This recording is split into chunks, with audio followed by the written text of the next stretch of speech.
Well, hello everybody. It is time for the aftermath video. Sunday was when I was going to do this, but I was feeling crap all day. I had a really bad cold. I'm just about coming out of the woods with being sick and feeling a lot better now. Still a bit of a blocked throat, but not to worry. Honestly, this game was disappointing. I knew that Aston Villa was going to be a tough team to face against, but it was disappointing. Definitely in the manner in which we conceded the goals, I think was very annoying. But it finished Aston Villa 2, West Ham United 0 at Villa Park in Birmingham.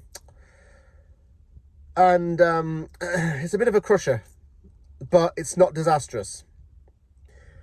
Some things didn't really go in our favour. I don't think that Todibo getting injured before the game in the warm-up was helpful. Freddie Potts had to come in. Say what you want, I don't think he's good enough to be a starter at West Ham. And he didn't really do much in that midfield. But then again, it shows how much Nuno really doesn't like Kilman. Because Kilman's never going to see a football pitch again in his life as long as he's a West Ham player, given how things are going.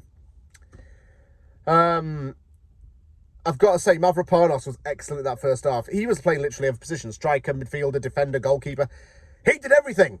He did everything that no one else did. Wan-Bissaka dropped a stinker. Disastrous was quiet, but he didn't really have to do anything, but he wasn't bad. Juve drove forward a bit.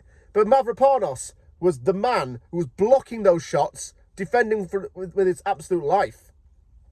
Fortunately, we couldn't stop it from 1-0 from happening. Free kick is taken on the side. It misses a few West Ham players and John McGinn curls it in with his left foot. Really well taken goal, by the way, but we should have done better to clear that.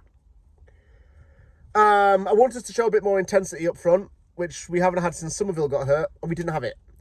Pablo Felipe should not play out on the wing. He's wasted in that position. Tati got his head on the ball and actually was a threat in the box, but he didn't do much with the ball. In the second half, we made some changes. Wilson and Adama came on. And I'm going to say this. Adama had a really good game for West Ham. He was a real threat. He was physical. Wilson was a bit quiet, though. Hermanson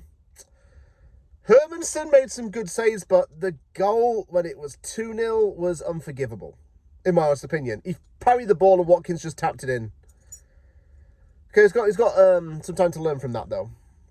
I don't think it was right for Potts to start, like I say. If anyone was going to start midfield around him, Magaza would be there, because at least he can pass forward and be progressive with his passing. I'm worried about Todibo. I don't know how long he's going to be out for. I hope Somerville's back in time for the FA Cup game. But let's put this one to bed and learn to be better. As Jared Bowen said, we can't let our heads drop because of this. Let's regroup and go in the FA Cup, because we got a chance to get to Wembley with that win and then use that as a confidence booster for the game against Wolves. That's what I would do anyway.